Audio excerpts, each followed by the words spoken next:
కవ్వా లక్ష్మారెడ్డి గారిని కోరుతున్నాను.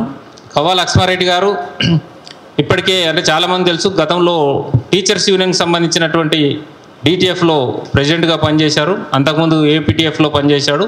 ఉస్మానియా యూనివర్సిటీ పూర్వ విద్యార్థి ఆయన.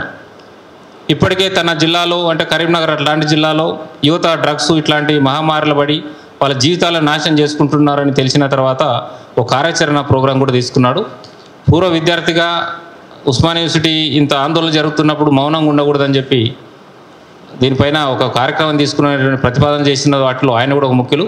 కాబట్టి ఈ కార్యక్రమాన్ని కవ్వా లక్ష్మారెడ్డి గారిని కొనసాగించాలని కోరుతున్నాను.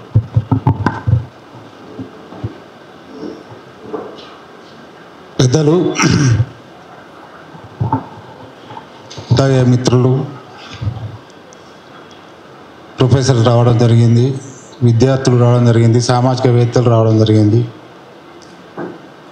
మహిళా సంఘాల నుంచి రావడం జరిగింది. అందరికీ ముందుగా పూర్వ విప్లవ విద్యార్థుల పక్షాన మేము సుస్వాగతం తెలియజేస్తూ, ఇంతకుముందే డేవిడ్ గారు చెప్పినట్టు పూర్వ విద్యార్థులుగా అంటే ఒక 40-50 సంవత్సరాల క్రితం చదువుకున్నటువంటి విద్యార్థులుగా యూనివర్సిటీలలో అప్పుడున్నటువంటి వాతావరణానికి పరిస్థితులకు భిన్నంగా ఇవాళ ఒక క్లిష్టమైనటువంటి లేదా ఒక సంక్షోభంలో ఉన్నటువంటి పరిస్థితి ఇలా యూనివర్సిటీస్ వాటి మీద ప్రస్తుతం వచ్చినటువంటి నిషేధాజ్ఞలు అంటే నేటి విద్యార్థుల కోసం పూర్వ విద్యార్థులుగా మేము మాట్లాడాల్సినటువంటి ఒక అనివార్యమైనటువంటి ఒక పరిస్థితి. అయితే ఇవాళ యూనివర్సిటీలో ఇచ్చినటువంటి నిషేధాజ్ఞలకు సంబంధించి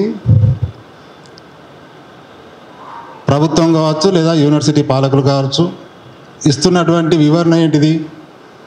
యూనివర్సిటీలో ఎలాంటి అలజడులు లేకుండా ఒక శాంతి వాతావరణం ఏర్పడడం కోసం ఏర్పాటు చేస్తున్నాం, ఈ ఉత్తర్వులు ఇస్తున్నామని చెప్పారు.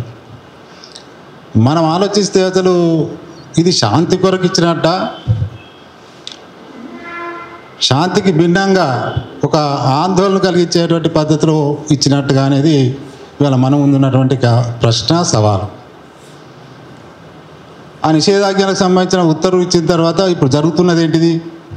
అశాంతి, అల్లర్లు, ఆందోళనలు, భయాలు, వీటన్నిటిని సృష్టించి ఇప్పుడు ఇంకా శాంతి నెలకొల్పడం కోసం ఉత్తర్వులు ఇవ్వడం అనేది ఒక హాస్యాస్పదం. రెండోది, విశ్వవిద్యాలయం అంటేనే అది ఒక ప్రపంచం. ప్రపంచ జ్ఞానాన్ని అంతా అక్కడ అర్జించాల్సినటువంటి పరిస్థితి. ఈ ప్రాంతంలో కావచ్చు, ఈ రాష్ట్రంలో, ఈ దేశంలో లేదా ప్రపంచవ్యాప్తంగా జరుగుతున్నటువంటి అనేకమైనటువంటి విషయాల మీద స్పందించేటువంటి ఒక పెద్ద కేంద్రం, జ్ఞాన కేంద్రం. ఆ విజ్ఞాన కేంద్రంలో ఆంక్షలు విధించడం అంటే ఇక నోరు మెదపకుండా ఉండడం కోసం ఇస్తున్నటువంటి సందర్భం. అది యూనివర్సిటీస్ ఎట్లా అవుతుంది, విజ్ఞాన కేంద్రాలు ఎట్లా అవుతుంది? దీని గురించి మనం మాట్లాడుకోవడానికి మీరందరూ వచ్చినందుకు ముందుగా మీకు అందరికీ కృతజ్ఞతలు తెలియజేస్తూ